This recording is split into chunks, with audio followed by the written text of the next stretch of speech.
fastest show in sports. This is an individual who had everything going for him in a major sport in America, but then because of one instance, fell from grace. Milan Lucic is the sum of an age-old hockey equation. Size plus aggression equals intimidation. He's a frightening object, right? He's a frightening stature. He's just this big hulk of a guy. He walks around and he's just physically imposing. His style was a perfect fit with the town in which he plied his trade for 8 seasons. When I got there, it was a perfect match. And I think it was that just because of the identity of the city and what they expect from their athletes. And it's those guys before me that already built that identity. And, it just happened to be the type of style that I played. His rambunctious style of play reminded Bruins fans of a generation gone by. He was probably the most popular athlete, certainly amongst the most popular athletes in Boston. And again, it goes back to the identity of what the Bruins want to be. And I think he personified that. Milan Lucic was one of those players with the Boston Bruins for 8 seasons where they loved him. He was tough. He was physical. He was that guy. There are many people who still had him tabbed for stardom. He won a Stanley Cup with the Bruins. He left and then came back to the Bruins later in his career recently. He took an injury which basically put him out for the season, but then while he was out injured, there came the allegations that he beat his wife. The cops came in. They arrested him. Lucic basically was released from the Bruins, and he has now caught on with the St. Louis Blues.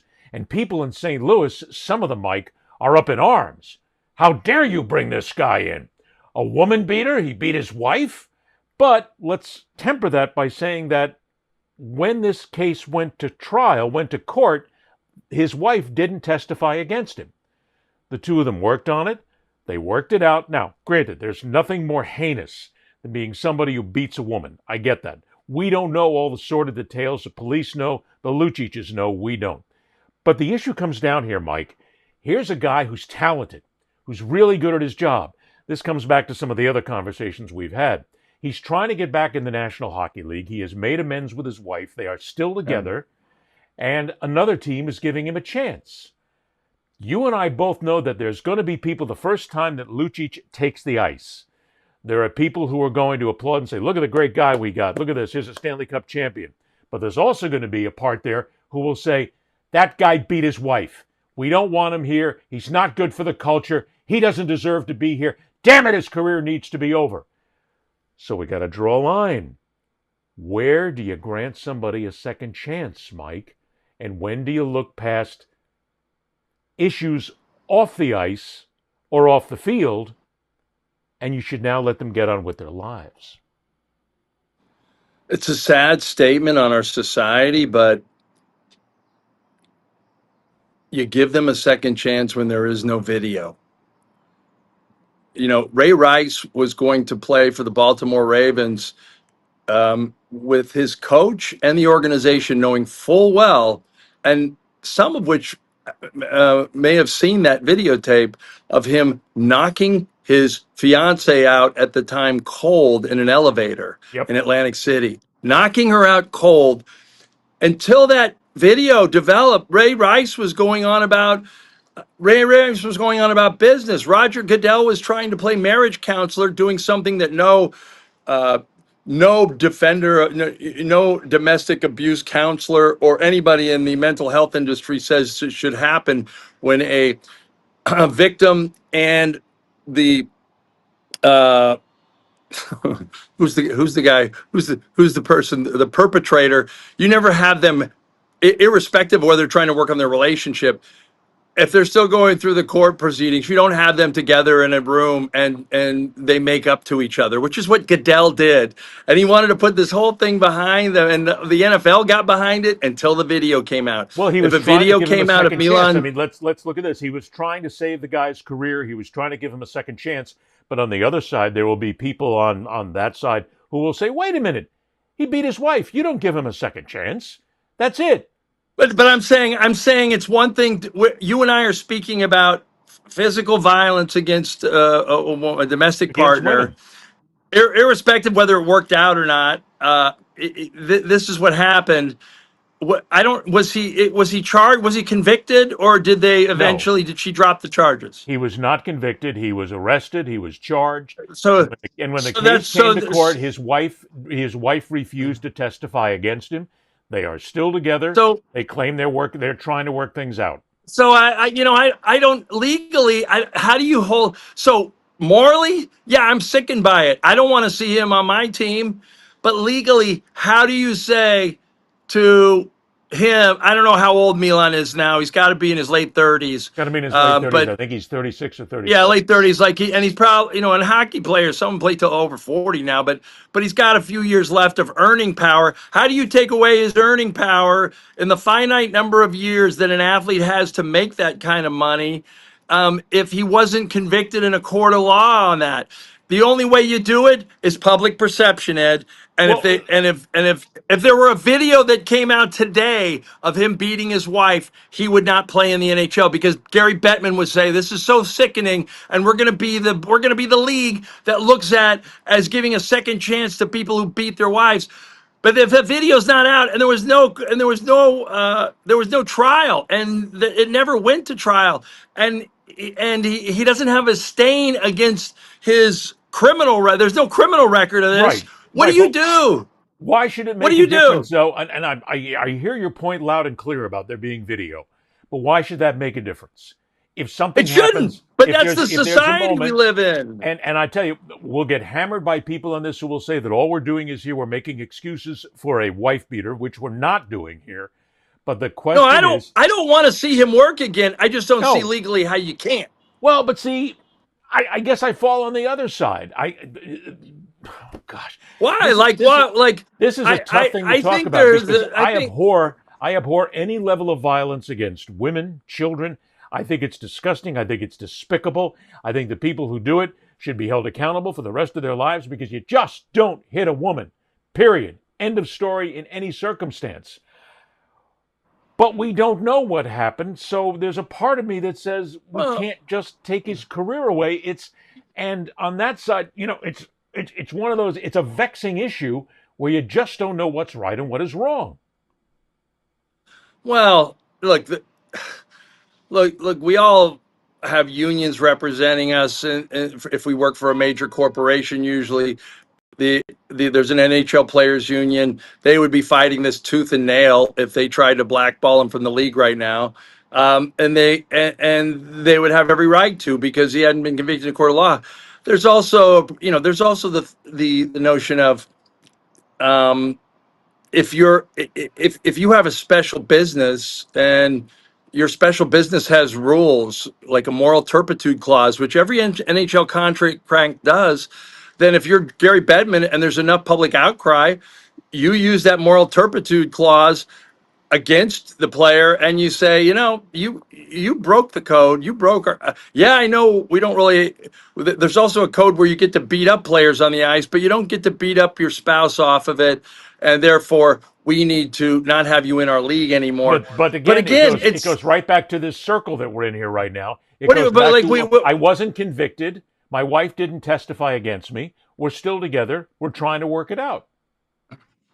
So how do you? Keep I mean, him, how okay, do you give keep him a a job? like give him a second chance, but give him a second chance, but With a short rope. whatever shame is going to come his way, he deserves all of it. Whatever cat calls from the visiting teams, he deserves all of it, and he has to put up with it because of his actions. And I don't. When you say we don't know what happened, I mean, I'd have to see photos and the police report themselves to actually corroborate the charge originally. But let's be honest, I don't think Milan Lucic's wife beat him up. Let's No. just say that. No. There's Okay. never been any indication So- of that whatsoever. so- he's so- a physical guy, plays in a physical game. So we Obviously, he could. lost So his I temper can and he hit his envision wife. him. It's wrong. I can envision him standing over his wife in a threatening manner, which is enough. Well, like I said, if I was a league commissioner and I had any video proof of that in a public setting, Milan Lucic would not be on the ice anymore. That's how society reacts now. It's so sad. It's what it is. If there were Ed, tomorrow, if we had 10,000 views on this video and somebody thought it was interesting, they would go ahead and sign up as a sponsor. If we had 10,000 people say, get these guys even off the air, this is awful what they're doing, and there was enough of a corporate outcry, what we said would be fine, but how people reacted would force someone's hand, and all of a sudden we'd be off YouTube.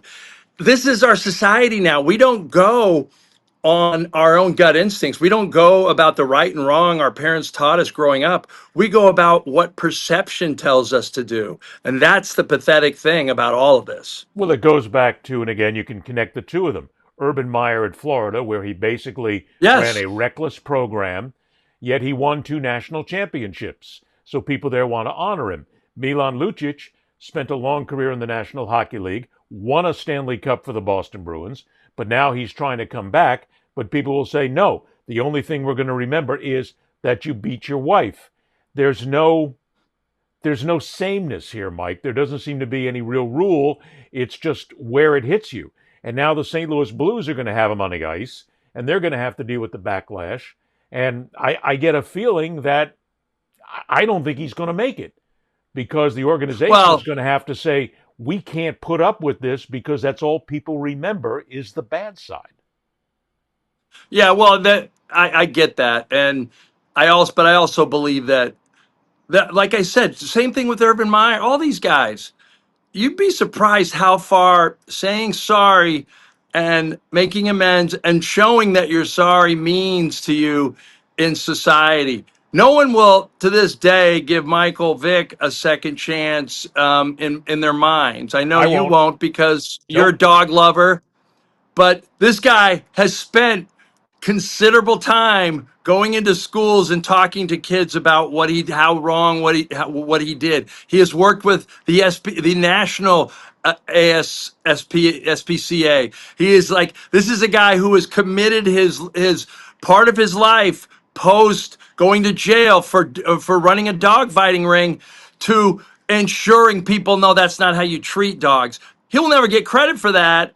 But the fact that he's doing it for his own conscience and makes me think that Michael Vick, while it's going to be in the first line of his obituary that he went to prison for 19 months for running a dogfighting ring, is also a guy who forced himself to change and forced himself to admit that he did was wrong. A lot of people won't do that. If Milan Lucic came out in front of a camera tomorrow and said, yeah, I did. I got in a physical altercation with my wife. It's the worst thing I ever did in our marriage. And I've spent not just time with her in counseling about it, but I've talked to other NHL players about the need to restrain ourselves when we get off the ice. The idea that domestic violence is so wrong and can destroy families, can destroy relationships. And I have to let people know that. I'll tell you what, I would welcome Milan Lucic back because he made amends. There's only a few things to me that you can't come. There's a few things that you can't come. There's a few things that you can't come back from, Ed. To me, child sexual abuse and murder. That's it for me. But is Michael Vick doing this? And I got to go back to Vick again because that opens up another whole can of worms here.